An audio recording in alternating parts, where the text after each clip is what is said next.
everyone, it's Annie. Welcome back to BloomTV. Today I'm going to do my February wrap-up where I tell you all the books I've read in February and what I thought of them.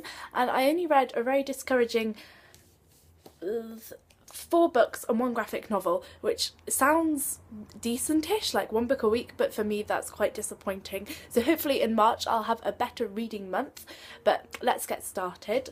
And the first book I read was Clockwork Angel by Cassandra Clare. This cover is beautiful, by the way. Just before anything else, the cover, it's lovely. It's all gold and glimmery and special.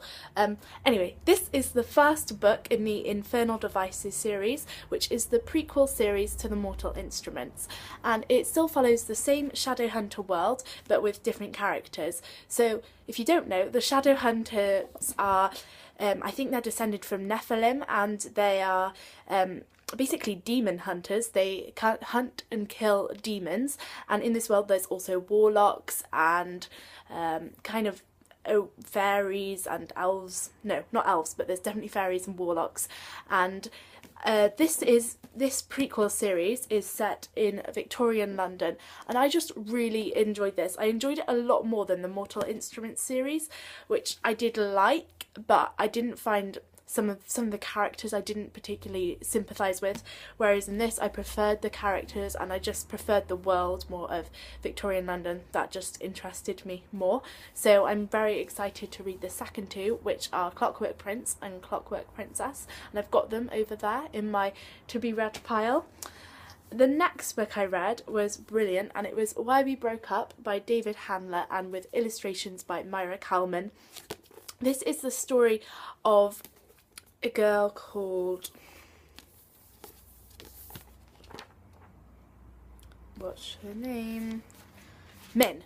Her name is Min. Sorry, like mind blank there. And it's basically, the book is a whole letter to her ex-boyfriend Ed, telling Ed why she broke up with him. And it's very poignant and very sad, but also quite kind of life affirming in some ways, and I really enjoyed the humour of the book, and I thought the way that the illustrations were used, I mean that's kind of a quite simple one, but I think Maira Kalman's work is amazing. Like, she deserves so much more appreciation in the UK, like, and I just think her work is really good. And if you didn't know, David Handler, did I say Sandler earlier? Sorry, it's David Handler. He's the author of the Lemony Snicket Tale of Unfortunate Events series.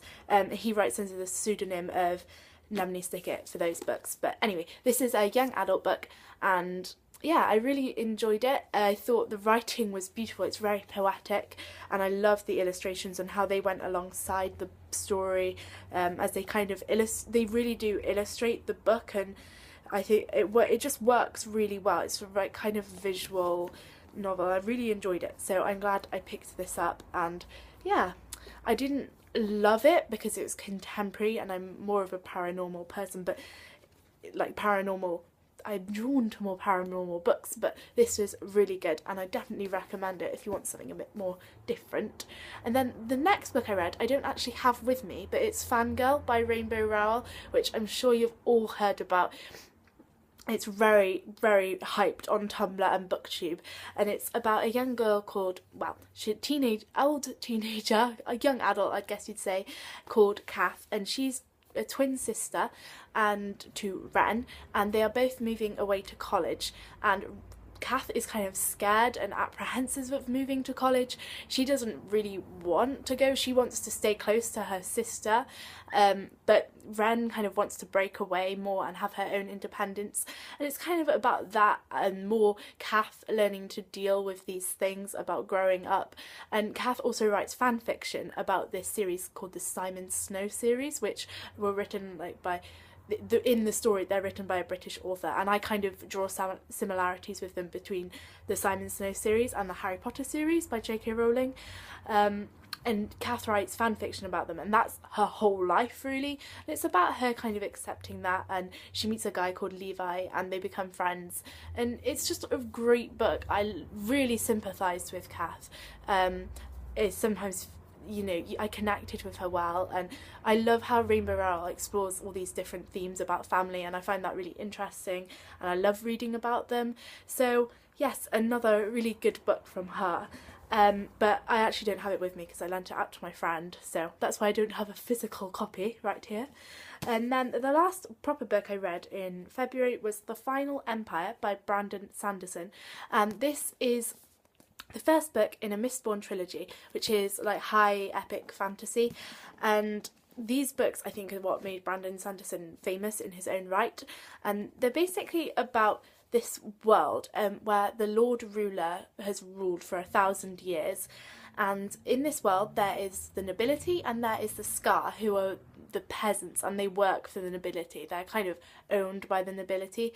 In this world, the nobility, or not always, but mostly some members of the nobility have special powers called allomancy, and they basically, when you're an allomancer, you can digest metals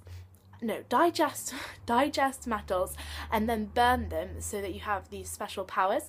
And if you can burn one, you're a Mistborn, or if you can burn all 10 or 12 of the metals, then you are Mistborn, and these are very rare even amongst the nobility. And it follows two characters, Vin and Kelsia, who are both Mistborn and both actually Scar.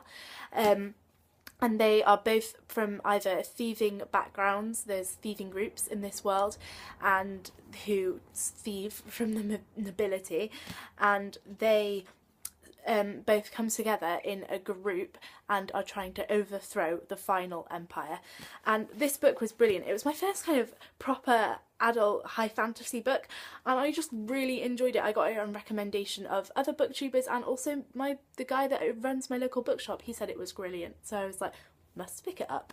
And I really enjoyed it, and I really recommend it even if you don't think you'll like fantasy. I think the way it's told is quite accessible, and I grew really attached to the characters, which I didn't expect, and I really like that about the book. And there's definitely a lot of sad moments, but also really funny moments in it as well, and I liked that about it. And then the final book, it's not really a book but a graphic novel that I read, is It Girl by Jessica Martin. This is based on the life of Clara Bow, who was a screen actress in the 1920s, and it's about her life and the effect that her career had on her, and it's just about her life's kind of after her career as well.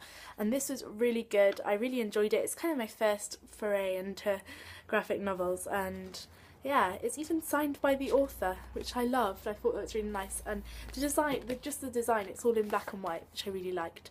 So yes, those are all, well, the very little amount of books I read in February. Hopefully I'll be reading more in March, and yeah, I hope to see you all soon.